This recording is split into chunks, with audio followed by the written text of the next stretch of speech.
आणि त्यांना मतदानाचा हक्क दिला. विरोधकांना सुद्धा लोकशाहीमध्ये आपल्या इतकाच बोलण्याचा आणि सत्ता पक्षाला प्रश्न विचारण्याचा अधिकार असला पाहिजे, ही भावना त्यांनी या देशामध्ये जागृत केली. ती क्रमाक्रमाने त्यांच्या मृत्यूनंतर विझत गेली. आज खरं तर नेहरूंची जयंती आहे, पण त्यांच्या विचारांच्या शोकांतिकेचाच दिवस म्हणायचा. कारण नेहरूवादाचा विसर पहिले नेहरूवाद्यांनाच पडला आणि नेहरूंच्या लिगसीवर किंवा नेहरूंच्या विचारसरणीवर किंवा नेहरूंच्या तत्वज्ञानावर प्रश्नचिन्ह विचारणारे लोक हे स्वतःला लिबरल म्हणवायला लागले. हे माझ्या आयुष्यात घडलेली गोष्ट आहे. मी कॉलेज डेज पासून बघतो आहे. ज्या प्रकारच्या विचाराची लोक मी माझ्या भोवती बघत होतो, ज्यांना लिबरल मानत होतो, ते प्रश्न नेहरूवर करत होते. गोळवलकरांवर माझ्या आत्ता लोक बोलायला लागले. कोणी कधी प्रश्न केले नाहीत. डिसेप्टिव्ह ऑर्गनायझेशन असलेली RSS, द गँग ऑफ इंडिव्हिज्युअल्स असं त्याला भागवतांनी नाव दिलेलं आहे. थोडं गँग हे माझ्याकडनं बदललं, पण ती गँग ऑफ इंडिव्हिज्युअल्सच आहे. झुंड असं त्याचं सोपं नाव. झुंड स्वयंसेवक संघटना हे कसं वाटतं तुम्हाला? ZSS. तर मूळ मुद्दा हा आहे की नेहरूंच्या जयंती दिवशी मी एवढं वाईट घाण बोलू इच्छित नाही. फक्त बिहार निवडणुकीच्या चोरीच्या पार्श्वभूमीवर मी हे बोललो, कारण निरंजनने सुरुवात केली होती. महाराष्ट्राचे, हरियाणाचे, गुजरातचे सगळे खोटे मुख्यमंत्री आपल्याला मिळालेले आहेत. एवढंच नव्हे तर लोकसभा निवडणूक 2024 परकला प्रभाकर स्वतः बोललेले 79 जागा, 240च्या वजा करा 79 जागा म्हणजे 162 होतात माझ्या माहितीप्रमाणे. भाजपला फक्त 162 जागा मिळाल्या. म्हणजे इलिजिटिमेट पहिले असंवैधानिक आणि अनलॉफुल असे पंतप्रधान आपल्याला मिळालेले आहेत. ही सोहळाच आहे म्हणजे एक वेगळ्या प्रकारचा. त्याच्यासाठी लाडू वाटलेले आहेत. 240 वर थांबल्यामुळे त्यांना शॉक बसला. आदल्या दिवशी ते सांगत होते. पण या सगळ्याच्या मागे त्यांचा नेहरू विरोध जो गेले 12 वर्ष चाललेला होता तो असह्य होता. याचं मुख्य कारण म्हणजे नेहरूंनी बेसिकली आणि तत्वज्ञानाच्या माध्यमातून सुद्धा कधीही आपल्या विरोधकांना कमी लेखलं नाही. किंबहुना चीन युद्धाच्या वेळेला भारत संसाधनांच्या बाबतीत कमी होता. भारताकडे काही संसाधनच नव्हती. भारताला चौएनलाय येऊन गेले होते. त्याच्यानंतर माओंनी फसवलं होतं. माओंचा वृत्ती तशी होतीच, म्हणजे he was a deceptive person. म्हणजे ते कम्युनिस्ट नेते म्हणून फार मोठे होते, पण आपल्या विस्तारवादी धोरणांना ते आळा घालायला खूप म्हणजे कमी पडत असत. आणि आजही चीन त्याच प्रकारचा आहे. फक्त पंतप्रधान नाव घेत नाही त्या देशाचा, एवढंच. त्यावेळेला मी सांगणार आहे की नेहरूंची गोष्ट ही की मध्यरात इतके घाबरतात की ते सचिन, कोचिन, प्राचीन, अर्वाचीन पण नाही, पण ते मिसेसला MRS म्हणतात. त्यामुळे मला आशा आहे की CHI म्हटली आणि त्यांना लक्षात येईल की आपण चुकून चायनाचं नाव घेतलं आणि माफी मागण्याकरता जातील ते. परंतु नेहरूंच्या आयुष्यामध्ये अटल बिहारी वाजपेयी तेव्हा तरुण होते. त्यांच्या मागणीवरनं उशिरा संसद भरवली त्यांनी आणि चीनच्या आक्रमणाबद्दलच्या सर्व प्रश्नांची ट्रान्सफरंट उत्तरं दिली. वास्तवामध्ये एक पंतप्रधान म्हणून आणि नॉन अलायन्स मुवमेंटचा नेता म्हणून नेहरू फार मोठे होते. त्यांना उत्तर देण्याची गरज पण नव्हती. म्हणजे जर ठरवलं असतं, मला कधी कधी वाटतं नेहरू जर किंग जॉंग उनच्या आजोबांसारखे असते तर आज राहुल गांधी पण किंग जॉंग उन असते भारताचे. आणि मग हे सगळे RSS वाले कुठे असते? पायावर पडले असते. 2 माफीनामे सावरकरांनी नेहरूंना पण लिहिले, बरोबर. त्यामुळे मगाशी कुठेतरी विचारलं तुम्ही सावरकर आणि नेहरूंना कसे बघता, म्हणजे नको तुलना करू प्लीज. नेहरूंचं वजन कमी झालेलं तुरुंगातनं बाहेर आल्यावर आणि सावरकरांचं वाढलं होतं. एवढंच मी मजकूर सांगितलं आणि थांबवलं.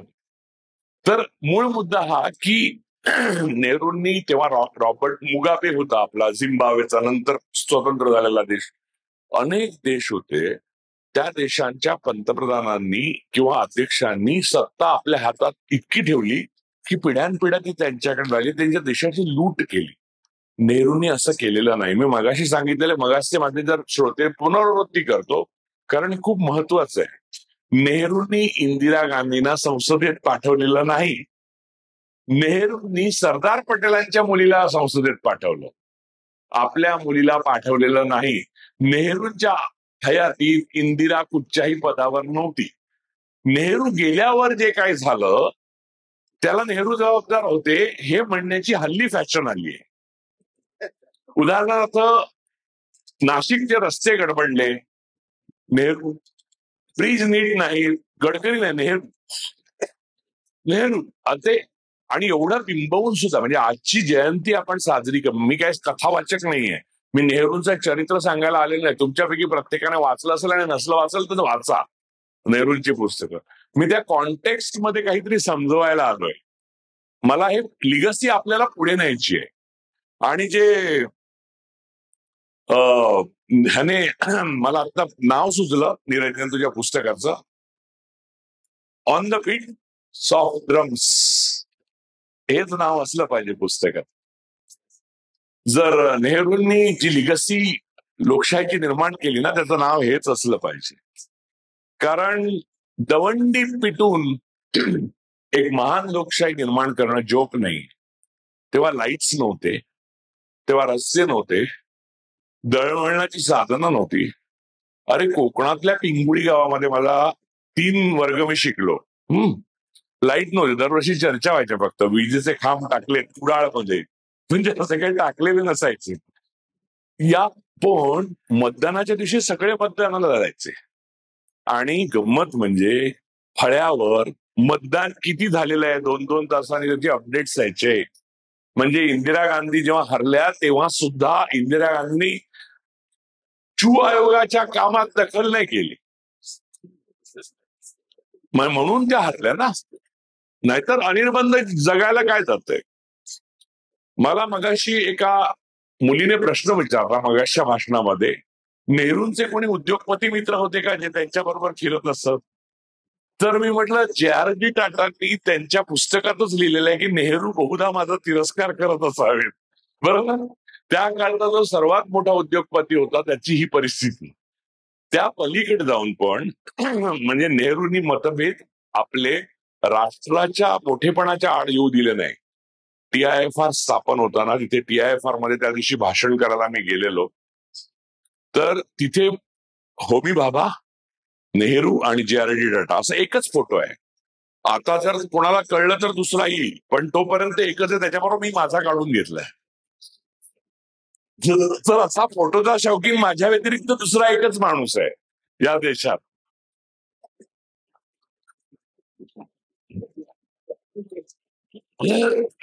गंमत अशी की मी TIFRला भाषण जे केलं ते डॉक्टर बाबासाहेब आंबेडकरांच्या जयंतीच्या दिवशी केलं. आणि मी त्या भाषणाच्या मध्ये बोललो की मी जे बोलतोय ते एवढं स्फोटक आहे की तुम्हाला जर भीती वाटत असेल तर त्याचा व्हिडिओ टाकू नका. त्याने व्हिडिओ टाकला नाही. नेहरूंनी उभ्या केलेल्या संस्थांचं पुढे काय झालं हे एका उदाहरणावरनं मी चुणूक देतो तुम्हाला. मी तिथे असं म्हटलं होतं की नेहरूंनी आपल्याला सायंटिफिक अप्रोच दिला. म्हणजे संविधान निर्मिती 26 जानेवारी 1950ला जे काय आपण संविधानाबद्दल बोललेलो आहे, म्हणजे ते 1000 वेळा बोललं जाईल आणि अगोदर बोललेलं आहे, पण त्याच्यामध्ये सायंटिफिक टेम्परामेंट जे आहे संविधानात लिहिलेलं ते नेहरूंकडनं आलेलं आहे. इव्हन डॉक्टर बाबासाहेब आंबेडकरांकडनं आलेलं आहे. नेहरूंनी ते दिल्या आपण काय केलं तर 26 जानेवारीला सत्यनारायणाच्या पूजा सुरू झाल्या, ज्या कम्प्लिटली फेक आहेत. म्हणजे त्यामुळे आता घाबरलेत काही लोक की जाऊन नाही पाठीशी आहे घेऊ नका. मला कोणीतरी विचारलं की या 12 वर्षात नेहरूवादाचं काहीच नाही झालं. म्हटलं नाही झालं. नेहरूवादाच्या बद्दल लोकांना जागृती आहे. हे इतकं मोठं कार्य आहे की या एका गोष्टीसाठी देश मोदींचा कायम ऋणी राहील. बाजारात रोलेक्सची खोटी घड्याळं आली की खऱ्या घड्याळांची किंमत कळत. ते असं आहे की डुप्लिकेट आलं ना की ओरिजिनलचं महत्व कळायला लागतं आपल्याला. मी मनोज कुमार झा म्हणून एक आपले खासदार आहेत. ते खासदार म्हणाले होते की दिल्लीला जुन्या बाजारात मिळणारं जे घड्याळ आहे चोर बाजारात, त्या घड्याळाला ओरिजिनल स्विस मेड घड्याळाचा द्वेष वाटणं स्वाभाविकच आहे. ते एक वेगळ्या प्रकारचं विरोधी प्रेमच आहे किंवा आकर्षण. आता आपल्या या पंतप्रधानांनी लेटर टू मायसेल्फ नावाचा एक प्रकार लिहिला. एवढं पुस्तक आहे, किलोनी विकलं जातं मुंबईत. आता नेहरूंनी लिहिलं म्हटल्यावर यांनी लिहिलंच पाहिजे, तर कोणाला लिहिणार असा प्रश्न पडला. कारण बालपणात मित्र नाहीत, शाळेतले सहकारी नाहीत, कॉलेजमधले शिक्षक गायब, हे सगळं अमित भाईनं सांगून गायब केले सगळ्यांना. म्हणजे मगाशी हा जो सांगत होता ना की हे करायचं नाही, जाओ जाओ नाही तर जाओ अशी चिठ्ठी येत नाही. अमित भाईने बोलाय देणे का नाही असं आहे ते, जाओ नाही. तर तर हे सगळं कोणीच नाही. तर लेटर कोणाला लिहिलं, तर पहिलं पुस्तक आईची पत्र, म्हणजे आई आणि मुलाचा संवाद, ती भावना सोमय्या यांनीच इंग्रजी केली. आणि मग तरी पण नेहरूंनी 2 लिहिली, 3 लिहिली, 4 राहिलं. आता लिहिणार कोणाला पत्र? घरचे तर काही आपण पत्र ऑन करणार नाही, भाऊ सांगायला लागतील की मला कोणतं पत्र दिलेलं नाही. त्यांच्या भावांना मी ओळखतो सगळ्या. तर ते स्वतः लेटर टू मायसेल्फ, याहून मोठा नेहरूंचा विजय काय असू शकतो? एवढी छाप. नेहरूंचा हा अकल्पनीय म्हणजे विजय पाहून मी सोमय्यांना किताबखान्यात म्हटलं की हे पुस्तक मोठं नियॉन साईन करून लावा म्हटलं, उरलेलं काम मी करतो फुकट. तुम्हाला मी सांगतो, त्यांच्या व्यक्तिमत्वाचं नेहरूंच्या आकर्षण इतकं अद्भुत होतं ना, म्हणजे तुम्हाला कल्पनाच येऊ शकत नाही. मला कल्पना येऊ शकत नाही. मी इंदिरा गांधींची सेकंड फेज सुरू झाली, सेकंड फेज काय त्यांच्या लास्ट फेज मध्ये माझा जन्म आहे. त्यामुळे नेहरू काय असतील मला कल्पना नाही. पण जे वाचलं आणि जे जुन्या माणसांकडनं ऐकलं ना, ते इतकं अद्भुत आहे की काय काय गोष्टी, म्हणजे तुम्हाला सांगतो की गांधीजींसारखा माणूस 555 सिगरेटची पाकिटं सुभाषसाठी आणि एक जवाहरसाठी अशी लपवून ठेवायचे. ते दोघे सिगरेट ओढतात म्हणून, आणि हे संघाचे लोक त्यांना सिगरेट ओढताना दाखवतात. माझ्याकडे सुभाषचंद्र बोसांची सिगरेट ओढताना आणि ड्रिंक्स घेताना पण फोटो आहेत. मग काय, आणि मांस खाताना तर विवेकानंदांची पत्र आहेत मांसाहारावर. या सगळ्या गोष्टी छाछू आहेत. तुम्ही मानवता विरोधी आहात का मानवतेच्या बाजूने आहात, एवढाच खरा प्रश्न आहे. मी मानवतेच्या विरोधात असलेल्या आणि मनुष्य केंद्री नसलेल्या कुठच्याही व्यक्ती किंवा संस्थेला ऍब्सोल्यूट इमॉरल मानतो. आणि नेहरू हे ऍब्सोल्यूट मॉरल होते.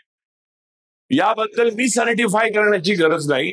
त्यांची प्रत्येक कृती साक्ष देते. आता तुम्हाला वानगी दाखल निरंजनने थोडंसं सांगितलं, पण तुम्हाला अनेक गोष्टींसाठी नेहरूंचं ऋणी असायला पाहिजे. तुम्हाला सांगतो, 2014 नंतर बऱ्याच लोकांना, बायकांना विशेष करून, असं वाटायला लागलं की जगामध्ये आपले भयंकर, श्यामल काय नाही ना प्रॉब्लेम, एसी ऑफ करून घ्या, बाकी काही करा. तर त्या ताईंना धन्यवाद देणार होतो ज्याची मी ते आले आणि ऑन केलं तेव्हा.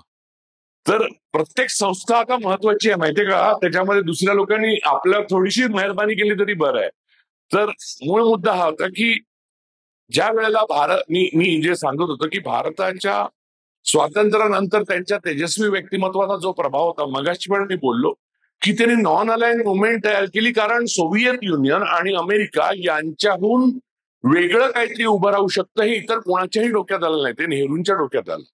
ते पहिले माणूस आहेत.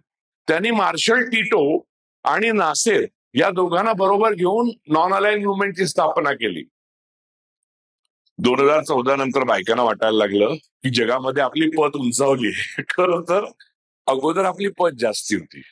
कारण 2014 नंतर पहिल्या कोविडच्या इंजेक्शन घेतल्यावर माझ्यात आत्मविश्वास आला आणि मी अमेरिकेला गेलो. तर तिथला जो तो ऑफिसर होता माझा, त्याने माझ्या ह्याच्याकडे बघितलं, सर्टिफिकेटकडे, आणि माझ्याकडे बघितलं. तो म्हटलं, हे वॅक्सिनच्या सर्टिफिकेटवरचा फोटो तुझा नाहीये म्हणलं.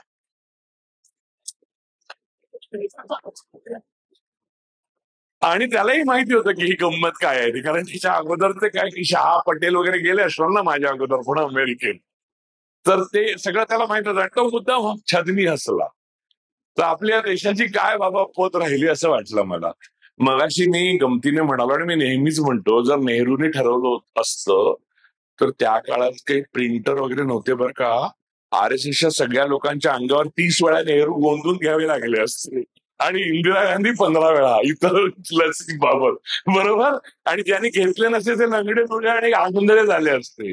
लक्षात ठेवा, ही केवढी मोठी लिगसी आहे तुमच्या लक्षात येत नाहीये. ह्या एका माणसासारखा तो माणूस नव्हता. देशाच्या, नाही मी सांगतो, परराष्ट्र धोरणाबाबत हा जे नॉन अलायन मुवमेंट आहे, आणि नंतर 2014 नंतर अशी फॅशन आली की आपली परदेशात फार पत वाढली आहे आणि आता भारताला एक महान राष्ट्र म्हणून ओळखायला लागले. पूर्वी कोणी कुत्रा पण विचारत नव्हता वगैरे. आता परिस्थिती एक्झॅक्टली उलटी आहे.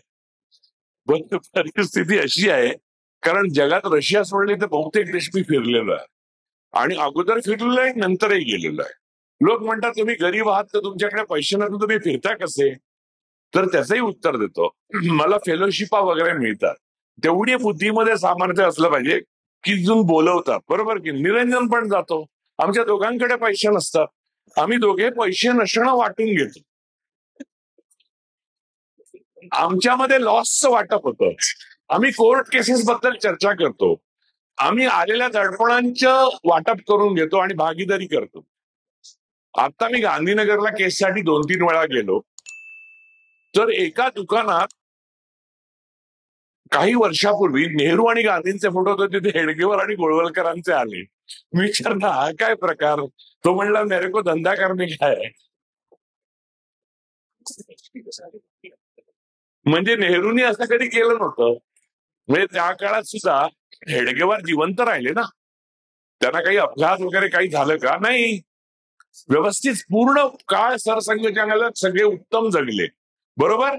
भाजपचे अध्यक्ष सगळे उत्तम जगले, विरोधी पक्षाचे लोक सगळे उत्तम जगले, विरोधी मताचे लोक जगले, पत्रकार जगले, आपल्या पक्षातले विरोधक जगले. राम मनोहर लोहियांसारखे कट्टर विरोधक मित्र राहिले. जयप्रकाश नारायण एवढा मोठं आंदोलन उभं केलं आणि खोटं बोलले लोक की हे केलं ते केलं. जयप्रकाश नारायणांचा धर्मेंद्र सारखा एक खोटा मृत्यूमध्ये झाला, आम्ही शाळेमध्ये उभे राहिलो होतो आणि नंतर ते जिवंत होते. हे सगळं पचवण्याचं सामर्थ्य मला वाटतं इंदिरा गांधींना पण नेहरूवादानेच दिलं. इंदिराजी कोणीही नव्हत्या नेहरू गेले तेव्हा. जर ठरलं असतं आणि त्या निष्प्रभ असत्या, म्हणजे नेहरूंना इंदिरा गांधी असं म्हणू शकले असते, हे काय पटेलांच्या मुलीला आपलं परत परत संसद आपलं हे खासदार बनवताय तुम्ही. म्हणजे जसं RSS वाले म्हणतात ना, पटेलांकडे दुर्लक्ष केलं. तर दुर्लक्ष कसं केलं. ज्या गोधऱ्यामध्ये तुम्ही दंगल घडवली तिथे पहिला पुतळा पटेलांचा नेहरूंनी बांधला, आणि त्याच्या उद्घाटनाला स्वतः पटेल आलेले आहेत, आणि त्यांचे डोळे दबदबले होते. हा, होते त्यांच्यामध्ये दोघांमध्ये मतभेद, पण ते मोठ्या माणसांमधले मतभेद होते, म्हणजे आल्प्स आणि हिमालयामधले मतभेद होते. गटार आणि नाल्यामधले मतभेद नव्हते. तुम्हाला गंमत सांगतो की ज्या संध्याकाळी गांधीजींची हत्या झाली, ज्या दिवशी गांधींची हत्या झाली त्या संध्याकाळी पटेल, नेहरू आणि माउंट बॅटन हे तिघे एकत्र बसले होते. माउंट बॅटननी पण लिहिलंय. आणि त्याच्या माउंट बॅटनच्या समोर घडलेली घटना की दोघांनी, जवाहर आणि सरदार पटेलांनी रडून शपथ घेतली की महात्मा गांधींच्या आत्म्याची की आपण मरेस्तोवर दोघातल्या एकाचा मृत्यू होईपर्यंत वेगळे होणार नाही म्हणून. एवढं त्यांचं इमोशनल नातं होतं. म्हणून नेहरूंनी पटेलांच्या मुलीला बनवली खासदार. म्हणजे जर RSS वाले असते तर लगेच इंदिराजी म्हणाले असते की हे बरं आहे आपलं त्यांच्या मुलीला बनवायचं. हा, मला आपल्याला काही किंमतच नाही आपल्या घरच्यांना. असो, आणि नेहरूंनी आपल्या परिवाराच्या बरोबर राहायचं ठरवलं होतं म्हणून इंदिरा गांधींना सर्वत्र घेऊन जात असत. नेहरूंचे बालपणीचे मित्र होते, नेहरूंना शाळा सोबती होते, नेहरूंच्या कॉलेजमधली मित्र होते, कॉलेजचे प्रोफेसरही जिवंत राहिले, त्यांची सर्टिफिकेट अस्सल होती आणि त्यांनी निर्माण केलेली सर्टिफिकेट ज्यांना मिळाली तीही अस्सल होती. त्यांनी नेमलेले IAS अधिकारी खरे होते. त्यांच्या काळातली ज्युडिशरी न्यायव्यवस्था निदान त्यांच्या हयातीपर्यंत ज्युडिशियल कॅरेक्टर असलेली होती, म्हणजे न्यायबुद्धी. पतनाकडे नेणाऱ्या ज्या शक्ती आहेत त्यांच्यावर नेहरूंनी बंदी का आणली नाही असं मला किती लोकांनी किती वेळा विचारलं. तर माझं हे मत आहे, उद्या जर आपण परत ह्या जोखडातनं बाहेर येऊ शकलो, जे आपण येणारच आहोत एनिवेज, म्हणजे मी जोपर्यंत आहे आणि निरंजन आहे असं त्याने म्हटलं मगाशी, कोणी मला वाटतं हे लोकेश बोलला की दोघे आहेत तर 20 गोडाऊन मध्ये अजून आहेत तिथे मागे. ते आम्ही आत्ता काढणार नाही बाहेर. तर ते बाहेर येऊच, पण ते आल्यावर आपल्याला सूडसत्र नाही चालवायचंय. म्हणजे हे सूड झाला, यांनी आमच्यावर सूड घेतला, माझ्यावर केसेस घातल्या, निरंजनवर, निरंजनच्या घरच्यांपर्यंत गेले, माझ्याही घरच्यांपर्यंत गेले, रोज ट्रोलिंग चालू असतं. माझी आई जी हयात नाही, माझे वडील जे हयात नाही, माझ्या मुलीबद्दल, मुलीला तिच्या ग्रुपमध्ये, म्हणजे काय वाटेल त्या लेवलला केलं. या प्रकारचं विखारी आणि विषारी वातावरण परत देशात निर्माण करण्याकरता का देश परत स्वतंत्र करायचा, या प्रकारचा विचार नेहरूवियन असूच शकत नाही. मी असं नाही करू शकत. माझ्या दृष्टीने RSS ही अतिशय वाईट संघटना असली तरी तिला जगण्याचा अधिकार आहे. ती अतिरेकी असेल तर न्यायालय शिक्षा देईल तिला. ती बेकायदेशीर असेल तर आंतरराष्ट्रीय कोर्टामध्ये तिच्यावर बंदी आणली जाईल. ती टेररिस्ट ऑर्गनायझेशन आहे, जे माझं मत आहे, पण हे माझं मत आहे ना, हे अजून सिद्ध व्हायला, म्हणजे सिद्ध झालेलं आहे. जेव्हा गांधीजींची हत्या हीच त्याचं सिद्धता आहे, पण ते सिद्ध जागतिक लेवलला होऊन हिंदू स्वयंसेवक संघ आणि RSS या दोन्हीवर आंतरराष्ट्रीय पातळीवर बॅन येईल, त्याला आपण विरोध नाही करणार. पण आपण आपल्या लेवलला सूड घेणं, ट्रोलिंग करणं, सभागृह देणं न देणं, इन्स्टिट्यूशनमध्ये अत्याचार करणं, इन्स्टिट्यूशनल गुन्हेगारी बनवणं, सगळी म्हणजे ED, NSI, NSA, ह्या सगळ्या गोष्टी करणं, हे नेहरूवादात बसत नाही. नेहरू या सर्व गोष्टींच्या विरोधाचं प्रतीक आहे. म्हणजे ज्या गोष्टींच्या विरोधासाठी आपण लढतो आहोत त्याच गोष्टी आपण जर करणार असू तर आपण कशाला.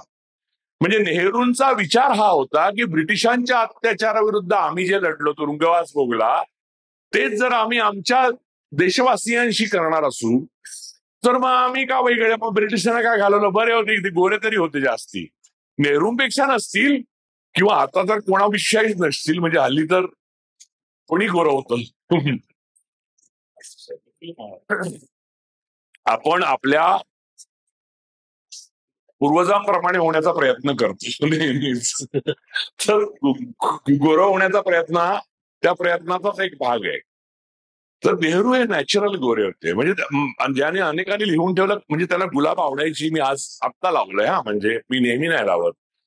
तर असं काही मी कोणत्याही प्रकारचं अंधानुकरण करत नाही बरं का. तर ते गुलाबासारखे दिसत असं बऱ्याच जणांनी लिहून ठेवलंय, त्यांची कांती गुलाबासारखी होती. गंगाधर गाडगिळांनी लिहिलंय, त्यांचे विरोधक असून. गंगाधर गाडगिळांनी कुठच्या तरी कार्यक्रमासाठी त्यांना बोलवचं असं चर्चा झाली असताना गंगाधर गाडगिळ म्हणले नेहरूला बोलवणार, ते चिडतात, बापरे. तर यशवंतराव चव्हाण म्हणले तुम्हाला काय करायचंय. जर ते म्हणले नाही नाही मला काय करायचं नाही, तुम्हाला नेहरू करायला चालेल ना, हो चालेल. तेव्हा त्यांनी लिहिलंय की नेहरूंना बघितल्यावर मला थक्कच झालो, असं वाटलं की असं टवटवीत गुलाब चालत येतंय. पण नुसतं टवटवीत गुलाब दिसून चालत नाही ना, माणूस तसं तर मग काय, जाऊ दे आता.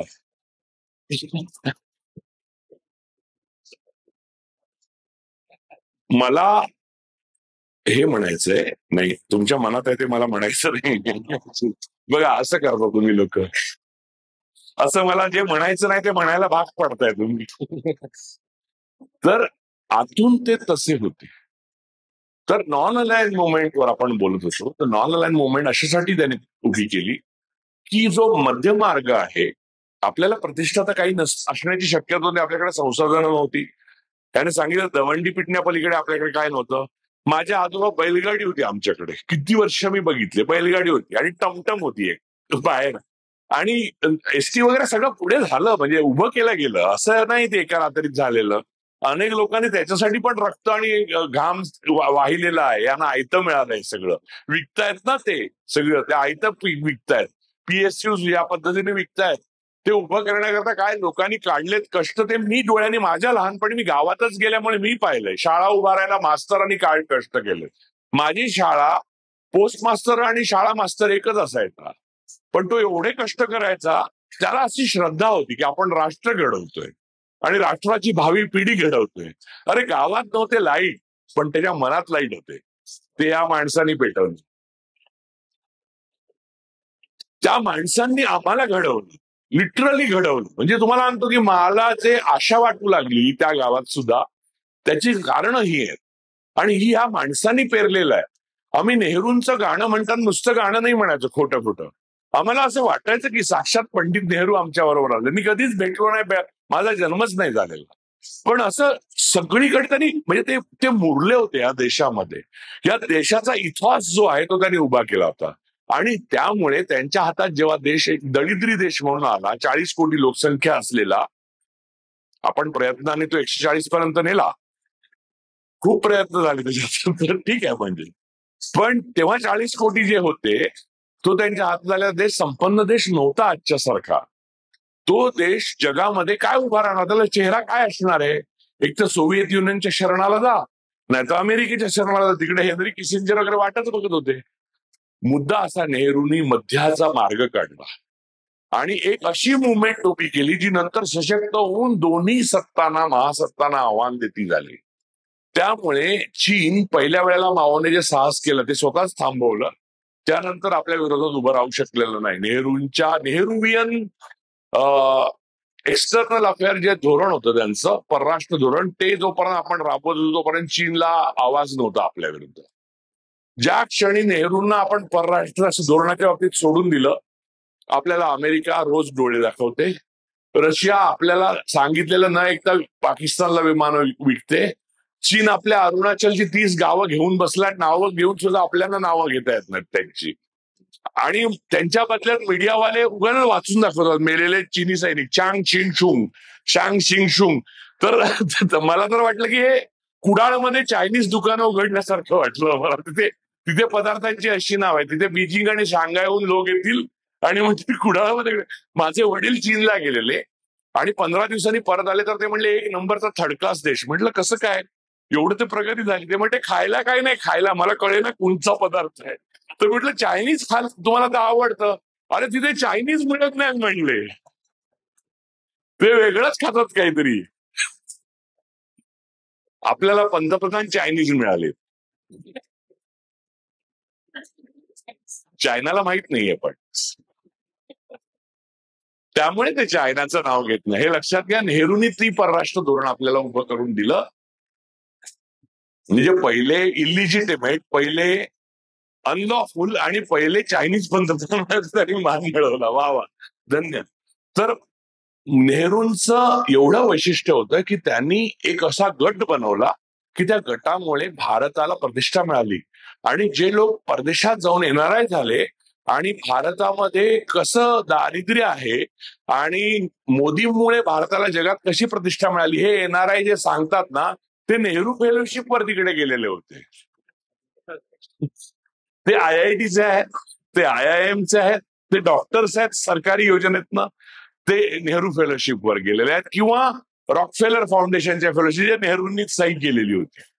त्यामुळे यातला एकही माणूस नेहरूंपासून अस्पर्शित राहिलेला नव्हता. फक्त तो कृतज्ञता हे मूल्य मानवी मूल्य असल्यामुळे विसरला.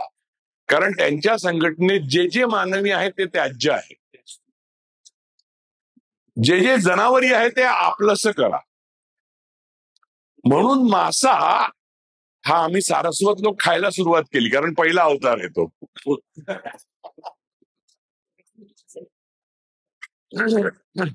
वराहापर्यंत गेलो आम्ही, पण तो केरळमध्ये. हा, आम्ही आमच्या ब्राह्मणवादात आमचे ब्राह्मण जे आहेत, आम्ही ब्राह्मण जे आहोत ते प्रत्येक अवतार चाकून बघतो आणि या जिभेच्या कसोटीवर ठरवतो की तो बरोबर आहे की नाही. माझी आई असताना मी तिला सांगितलं की मला मेल्यावर समुद्रात टाक, म्हणजे स्कोअर सेटल होईल. मी आयुष्यभर मासे खाल्ले, एकदा मासे मला खातील. माझ्या मुलीला पण मी हे सांगून ठेवलंय. म्हणजे मला लिटरली असं वाटतं, नेहरूंनी आपल्या मृत्यूनंतर आपली राख, भारतावर केवढं प्रेम असेल त्या माणसाचं, ते भारतभर टाकायला ज्या पद्धतीने, म्हणजे जो माणूस वेस्टर्न फिलॉसॉफीवर एवढं कमांड आहे, आईन्स्टाईन पासून चार्ली चॅप्लिन पर्यंत कोणी त्याला त्याज्य नाही, त्याला माहिती आहे. हेरॉल्ड लॉस्की तर त्याचा फॅन आहे. तर अशा माणसाला गंगेचंही तेवढंच आकर्षण आहे. तो गंगेमध्ये स्नान करतो आणि म्हणजे उपनयन संस्कार झालेले यज्ञोपयोगी वगैरे धारण करून करतो, असं नाही. फक्त त्याचा दिखावा नाही करत. त्रिपुंड लावून तो संसदेत येत नाही, उगाच लोकांना घाबरवण्याकरता. आणि त्याने बोललेलं इंग्रजी जे आहे, त्याने लिहिलेलं जे इंग्रजी आहे ते वाचण्याकरता इंग्रज आतुर असतात. टेलिप्रॉम्प्टर हे त्याच्यानंतर बनले. नेहरूंना टेलिप्रॉम्प्टर हा शब्दच माहित होता. हे त्यांचं मोठं वैशिष्ट्य आहे, वापरण्याची दुष्ट गोष्ट.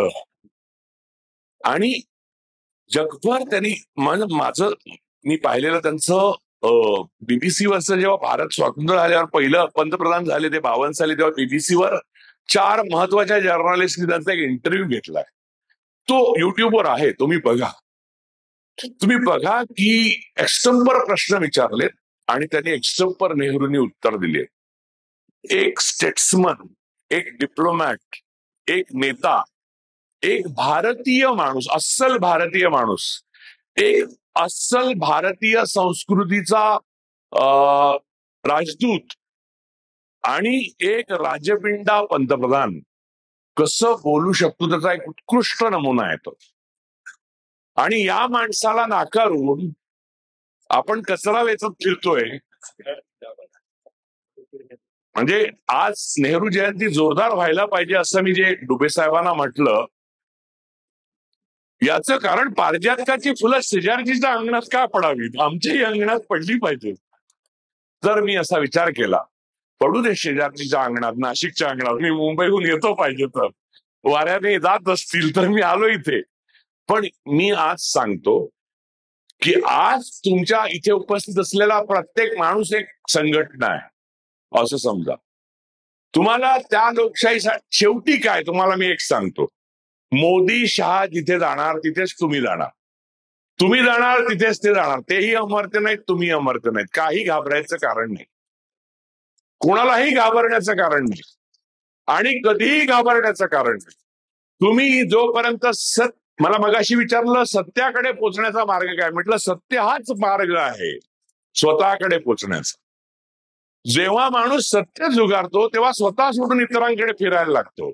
ते या सरकारच्या ज्या सगळ्या निवेदनांमधनं दिसतंय ना, भाषणांमधनं आणि वक्तव्यांमधनं आणि प्रेस कॉन्फरन्स मधनं, ते आहे. त्यांना स्वतःची भीती वाटायला लागली आता. कारण खोटं, असत्याला स्वतःकडचा मार्ग कधीच असत्याचा चकवा लागला की तो माणूस, तो समाज, तो देश रसातळाला गेला म्हणून समजा. सत्याकडे जाण्याचा मार्ग नाही, सत्य हाच मार्ग आहे. आणि संघटना नावाची गोष्ट नाही, तुम्ही स्वतःच संघटना. तुम्ही ठरवलं ज्या दिवशी लढायचं त्या दिवशी तुम्ही लढू शकता. हा कॉन्फिडन्स तुमचा जावा, यासाठी सगळा प्रोपागंडा सुरू आहे. अरे छोटी छोटी माणसं जी लढली, बाबू गेनू असेल, भगतसिंग असतील, ते काय 23 वर्षाचा मुलगा. नेहरू सुद्धा तरुण होते आले तेव्हा, सुभाषचंद्र बोस तरुण होते, सरदार वल्लभभाई पटेल तरुण होते. पण असे असंख्य अनाम लोक जे लढत होते, ते काही संघटना पाठीशी होती म्हणून असं काही नाही हो. तेव्हा पण काँग्रेस अशीच होती. कारण काँग्रेसकडे तेव्हाही पैसे नव्हते. टिळक फंड म्हणून गांधी गोळा करत फिरत होते. बाळा तुझ्याकडे किती, रजनीशने एक सांगितलं ना, गांधींनी माझ्याकडे पैसे मागितले. फोटो काढण्याचे पैसे मागितले. कारण राजकारण चालवायला पैसेच नव्हते त्यांच्याकडे. त्यामुळे तेव्हा काँग्रेस वेगळी होती आणि आता काहीतरी वेगळी झाली असं काही नाहीये. तेव्हा लोक लढवय्ये होते आणि आता गुलाम झालेले. तुम्हाला माध्यमांनी, आणि माझं तर मत आहे, मी सगळ्यांना एक आवाहन करतो, घरातले टीव्ही काढून टाक. माझ्या घरात टीव्ही नाहीये, माझ्या घरात टीव्हीच नाही. आम्ही वर्तमानपत्र घेत नाही. आमच्याकडे टाइम्स ऑफ इंडिया आणि इकॉनॉमिक टाइम्स येतो. तो माझ्याकडे एक पर्शियन कॅट आहे युरो नावाचा. त्याला शी झाली की तो त्याच्या लिटर बॉक्स मध्ये करतो. ती एकत्र करून टाकण्याकरता मला कागद लागतात. त्यासाठी मी वर्तमानपत्र करतो. यात मी अजिबात खोटं बोलत नाही. मी टायटल सुद्धा वाचत नाही, त्याचं पहिलं पान वाचत नाही वर्तमानपत्राचं. आणि हे सत्य आहे. माझ्या कामची मेड आहे वैशाली म्हणून, ती किंवा मी ती शी काढतो. त्यासाठी ते पेपर लागतात म्हणून घेतो. ती अत्यावश्यक सेवा आहे माझ्या दृष्टीने वर्तमानपत्र ही आजही. बाकी या दोन गोष्टी जर तुम्ही बंद केल्या तर गावाची कलागत घरात येणं बंद होईल, पहिली गोष्ट. तिसरी गोष्ट, व्हॉट्सअप ग्रुपवर तुम्हाला आवडेल तेच वाचण्याची गरज नाही, पण दुर्लक्ष करायला शिका. आणि कोणताही मेसेज सायंटिफिक वाटला तरी तो सायंटिफिक असतो असं नाही. मंत्रोच्चाराने वातावरण पॉझिटिव्ह होतं असं बरेच लोक म्हणतात. होतही असेल, पण ते त्या मंत्राच्या संगीताच्या तालाने होतं. मंत्रामध्ये म्हणून काही दम नसतो. नाहीतर औरंगजेबावर आणि अफजुल खानावर मंत्र टाकला असता आणि तिकडेच म्हणजे कृष्णाजी भास्कर कुलकर्णींनी शिवाजी महाराजांवर टाकला असता. सहस्रचंडी यज्ञ करूनही अफजला हारला. त्यामुळे तुम्ही समजून घ्या, मंत्रांमध्ये काहीही ताकद नसते. यज्ञावर एक ब्राह्मण सांगतोय का, आपण आहे. मंत्रांमध्ये ताकद नसते, यज्ञामध्ये ताकद नसते, पूजेमध्ये ताकद नसते, बळी देण्यामध्ये पाप आहे. खरी गोष्ट जर कोणती असेल तर मानवता आहे आणि तुमचं स्वातंत्र्य जपण्याचा हक्क तुम्हाला आहे. फार तर काय मराल ना, अजून काय व्हा. माझ्यावर केस आहे आणि माझ्यावर केस असलेला माणूस सगळ्यात जगातला महान माणूस आहे आत्ताचा. म्हणजे तो आल्यावर आपले आपले सगळे जे इथले कार्यसम्राट धावत सुटतात लग्नात. काल परवा बघितलं तुम्ही, जाणते राजे. अरे मुलाकडच्या बुंदी खाल्ल्या तर मुलीकडचं नाव लिहू नको ना तू. मुलाचं नाव लिही. का लाज वाटते? आपल्याकडे खूप पार्टनर्स इन क्राईम वाढलेले आहेत. मग ते चुनाव आयोग असो आणि राजकीय नेते असो, त्यांची तुम्हाला गरज नाहीये. लक्षात घ्या, तुम्हाला त्यांची गरज नाहीये, तुमची त्यांना गरज आहे. पण त्यांनी तुम्हाला असं बनवून ठेवलंय की तुम्हाला त्यांची गरज आहे असं वाटावं. त्यामुळे उद्या म्हणजे हे जे लोकेश शेवडे बसलेत, ते मी तुम्हाला सांगितलं नाही ते आईन्स्टाईन आहे असं सांगितलं तरी सुद्धा तुम्ही आमदारांना भेटायला जाल. लोकेश शेवडे केवढे मोठे शास्त्रज्ञ आहे ते तुम्हाला पटणार नाही. म्हणजे आज अशी परिस्थिती आहे ऍक्च्युली की एका बाजूला आमदार बोलवला आणि दुसरीकडे शास्त्रज्ञ बोलवला, फिजिसिस्ट बोलवला, तर आमदारासाठी लोक जातील की नाही. क्वांटम फिजिक्स मधले हे तज्ञ असू दे हो, आमचे 4 कामं केली तर हा बरा. ही गुलामी आहे. तुमची 4 कामं तो काय त्यांच्या वडिलांच्या पैशातनं करतो. तुमची कामं करणं हा त्याचा व्यवसाय तुम्ही होऊ दिलाय आणि तो पिढ्यानपिढ्या चालवतोय. अरे मला कधी कधी आश्चर्य वाटतं, नेहरूंनी जे स्वातंत्र्य आपल्याला मिळवून दिलं, आपल्या मुलीला पण खासदार नाही केलं. अरे ह्या पवार फॅमिलीला किती सेवेची आवड. खुद्द पवार, सुप्रिया पवार, सुनेत्रा पवार, आपले अजित पवार, युगेंद्र पवार, रोहित पवार, पार्थ पवार, जय पवार. अरे काय सेवा करण्याची आवड जनतेची. अशी सेवाभावी फॅमिली नव्हती नेहरूंची. इंदिरा गांधींच्या मृत्यूनंतर राजीव गांधी ना जयसिंगनी पंतप्रधान बनायला सांगितलं, बरोबर ना. माझ्या माहितीप्रमाणे इंदिरा गांधी स्वतःच्या बैठकीतच करून नाही गेल्या. किंवा नेहरूंनी पण इंदिरेला कधीच पंतप्रधान किंवा संसदेत बनवलं नाही. अनिता शेंकील, सुभाषचंद्र बोसांची मुलगी, तिने पण नेहरूंनी काय मदत केली आहे तिला. नेहरू आणि त्यांची लिगसी ही या हाताने केलेलं या हाताने बोलण्याची नाही. त्यामुळे राहुल गांधींनी सुद्धा बघा त्या निर्भयाच्या भावाची मदत केली, ती त्या आईने सांगितली तेव्हा आपल्याला कळली. मी असं नाही म्हणणार की राहुल गांधी मध्ये नेहरू पहा, असलं काही मी बोलणार नाही. मी असल्या मूर्तीपूजेला मान्यता देत नाही आणि कोणालाही देव बनवू नका. आता बस झालं ना अवतार यार, पुरे ना. आम्ही किती चाकत राहायचे, टेक्स्चरचं काम पण किती करायचं ना माणसानं. बस झालं आता, थकलो आम्ही, आमची जीभ थकली, आमचा घसा थकला, तरी तुम्ही सुधरत नाही. काय चाललंय? आणि नाशिकमध्ये आज जेव्हा पंडित जवाहरलाल नेहरूंची जयंती साजरी करण्याचा जो मूळ हेतू होता तो हाच होता की त्यांचं स्मरण आजच्या पार्श्वभूमीवर तुम्हाला व्हावं, ना की त्यांनी काय केलं ते सांगावं. कारण काय केलं ते लिहिलेलंच आहे किंवा तुम्हाला माहितीच आहे किंवा तुम्हाला माहित असायला हवं. आणि माहित नसेल तर वारंवार निरंजन टकलेंसारखी माणसं पुन्हा पुन्हा माहिती करून देतात. निरंजनचं ज्ञान सॉलिड आहे, तो नाशिकमध्ये राहतो म्हणून समजू नका तुम्ही.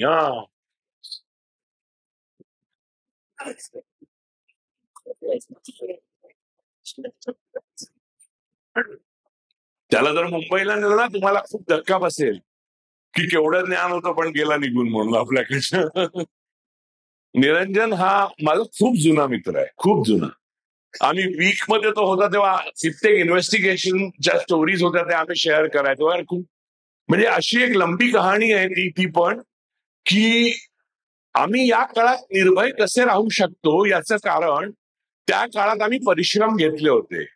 म्हणजे हॅरो आणि एटनच्या मैदानावर एक वाक्य होतं ना, शांततेच्या काळात जे घाम वाहतात त्यांना रणांगणावर रक्त कमी व्हायला लागतं. त्यामुळे त्या काळात जी आम्ही मेहनत केली होती आणि निर्भयपणा बाळगला होता ना, तो आता उपयोगाला येतोय. त्या काळात जे आरामात सुस्त पडले होते, काँग्रेस उत्तम उदाहरण. आता स्वराज्य संस्थांच्या निवडणुका म्हटल्यावर मेलेले जिवंत झालेत काही. सॉरी, मला माफ करा, माझं काँग्रेसला पाठिंबा आहे, पण मला हे का बोलावं लागतंय? कारण अरे तुम्ही आपापसात कुठच्या राज्याचं भांडतायत? म्हणजे जे राज्य गमावलं म्हणजे कसं की वाजिद अली शाह होता ना, जो सतरंग खिलाडी होता ना, ते चाललंय यांचं.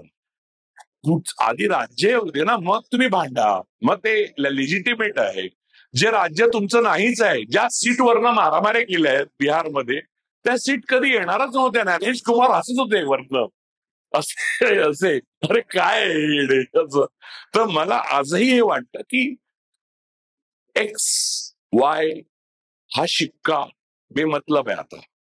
आता तुमचे तुम्हीच.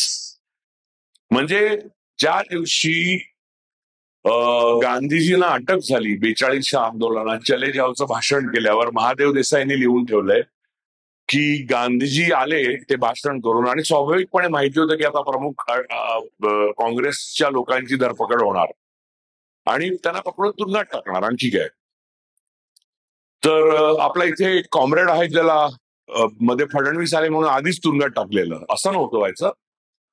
कुठे गेला? हा, याला. अशी आता वेगळीच पद्धत आहे ही. म्हणजे ब्रिटिश आधी गुन्हा आल्यावर तुरुंगात टाकायचे, आता गुन्हा करायची शक्यता आहे म्हणून तुरुंगात टाकतात. बरं, तो कोणी असो, म्हणजे काही त्याचा काही संबंध नसला तरी. परवा याच्या हातात कागद दिसला होता, पकडा त्याला. त्याच्या हातात पेन, हा पकडा, त्याला पण पकडा. तर मुद्दा असा आहे की 42च्या आंदोलनाच्या गवालिया टँकवर चले जावच्या आंदोलनाचा मंत्र दिला गांधीजींनी आणि महादेव देसाईंनी असं लिहून ठेवलंय की ते आले आणि बापू म्हणाले मी आता पडतो, जरा झोपतो, विश्रांती घेतो.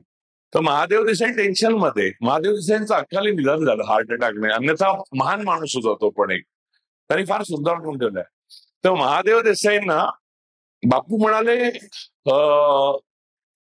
म्हणजे तू एवढा ताणात का आहेस? नाही बापू, आता अटक होईल तर जनतेला काहीतरी संदेश द्या. तर आता म्हणले जर संदेश द्यायला लागत असेल तर मी केलेलं आयुष्य आणि कार्य फुकट आहे, आता मी झोपतो. मी जे बोललो ना आतापर्यंत तेच संदेश होता. अरे महादेव तू पण झोप. तर महादेव देसाईंना काय झोप लागली नाही, गांधी शांत झोपले आणि उठले तेव्हा पोलीस आलेले होते. ते म्हणले मी आवरून येतो, ते आवरले. पोलिसांबरोबर जाताना महादेव देसाई म्हणले बापू काही राहिलं का? राहिलं ना म्हणले. ते 2 आणे बकरीच्या दुधाचे जमनाला बजाजांकडनं घ्यायचे आहेत, तेवढे एक वसूल कर. आणि भाऊ गाडीत बसले. हाच माझा संदेश म्हणजे केवढं व्यक्तीच्या पॉवरवर विश्वास ठेवणारा नेता होता. त्या नेत्याने आपल्याला असं सांगितलं की माझा वारस जवाहर आहे म्हणून. याचा अर्थ त्याने ओळखली होती ना, एक पॉवर हाऊस या देशाला देतोय. आणि मृत्यूच्या अगोदर सांगितलं होतं गांधीजींनी, माझा वारस जवाहर आहे, माझा वारस देवदास आहे आणि तो हा मुलगे होते. तो असं काही नाही केलं त्यांनी. नाही तर हल्लीचे नेते आपल्या वारसाबाबत एवढे टेन्शन मध्ये असतात की मी मध्ये सोलापूरला गेलेलो तर भावी खासदार अशी पोस्टर लागलेली. अर्थात त्यानंतर खासदार झाल्याच. तर मुद्दा असा की आणि मी सरफराज अहमदने कार्यक्रम केलेला, एबीव्हीपीने विरोध केलेला आणि पोलीस आणि एबीव्हीपीचे गुंड सगळे उभे होते मारायला. सोलापूर काँग्रेसतर्फे एक माणूस नाही. दुसऱ्या दिवशी आले. बरं, ह्यांचे मध्ये घरोब्याचे संबंध होते. तर या प्रकारची माणसं नव्हती. तुम्हाला भ्रमित करण्यात आलंय काँग्रेस म्हणजे करप्शन. हे चुकीचं आहे, साफ चुकीचं आहे. आत्ता करप्शन बघताय तुम्ही. खरं चिल्लर पिल्लर देणं म्हणजे करप्शन नाही. काँग्रेसकडे एवढे पैसे असते तर त्यांनी इमारती बांधल्या असत्या ना आपल्या. आता बघा कसं आरएसएसच्या इमारती, आरएसएसचे रजिस्टर्ड ऑर्गनायझेशनच नाही. नेहरू आणि पटेलांमधला महत्वाचा फरक जर आहे, जो आरएसएस तुम्हाला वारंवार सांगते, ते नेहरू असल्यामुळे आरएसएस वाचली. जर पटेल असते ना तर आरएसएसला शिल्लक नसतं ठेवलं. पटेल एवढे उदार मतवादी, हाच एवढाच मतभेद होता दोघांमध्ये. पटेल शत्रूबाबत एवढा